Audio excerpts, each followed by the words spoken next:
Hi everyone, I'm Régis Hamelin, CTO of BluMorpho.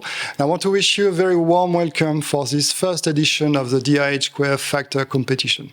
But before we get into the competition, we have put together a great program for you. First, we're going to have two interviews. We will collect some insights from two persons from the European Commission. First, Mrs. Nikoska, Head of Units of the Digital Transformation of Industrial Ecosystems. And then we're going to talk also to Mrs. Cécile Huet, who is the Head of Unit of Robotics and AI, Innovation and Excellence. We will also have the pleasure to have in the studio today some manufacturing SMEs who benefited from the DIH² project, and they will share their experience, and also the technology provider of the experiment will be there. So don't miss this interview.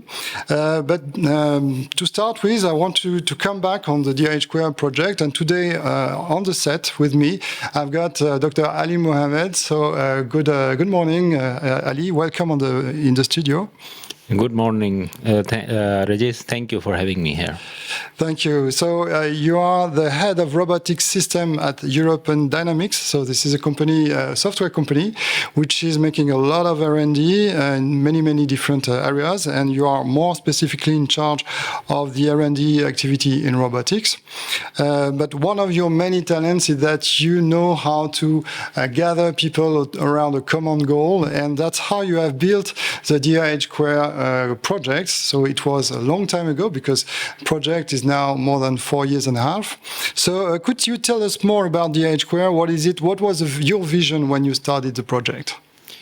I think, as we know, that fundamentally our value proposition from the start is that we believe in the power of robotics to accelerate the factories, to make them more agile. The main vision of the project was to make sure that no stone in Europe is remain unturned. Every factory in every corner of Europe gets the best of the best technology, no matter where they are located. What do they manufacture?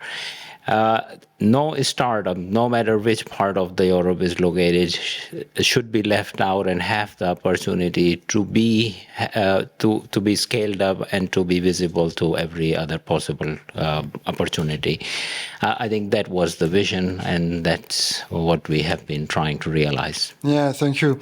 And the project, as I said, was 4.5 years, and the world is changing very fast, as we know all. So what has changed between the kickoff in 2019 and today? What has changed for the European manufacturing SMEs in Europe?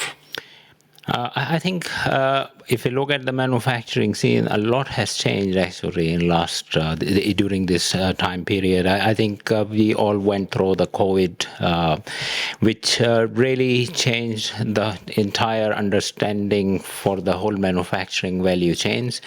That the companies now understand that, okay, it is important that the value chains, the value chains and the supply chains are within the same vicinity, and they are more reliable. I think there is also, Europe went through, we are having wars, and there are some other global political challenges going through. So what is, all in all, I would say that there are changes, but they are all have been resulting in the more importance of the actions, what we have been doing in DIH². So bringing manufacturing back to Europe, making it cheaper, faster, and more agile to produce things in Europe. And then the project is ending, and what are the results? I think the main result, there are many different things we can talk about. Of course, we have, I think one of the things what you're watching today is the DIH² Factor, that how the startups can be given opportunity in the Europe.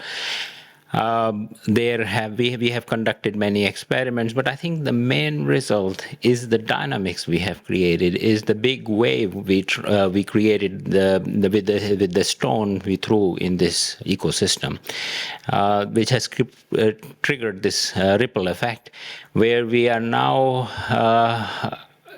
we are reaching to over nearly 40 countries and we are truly pan-European now. We have over 130 different digital innovation hubs from all over the Europe, starting from 26.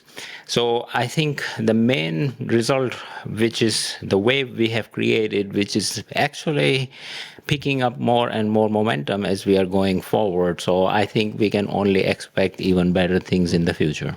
So yeah, we have created a network of digital innovation hubs, which are local instruments. So we will come back to that later at the end of this program. But for now, so first, thank you for your answers. And for now, I'm going to pass the floor to Géraldine Andrieux for the first interview of Mrs. Nikoska.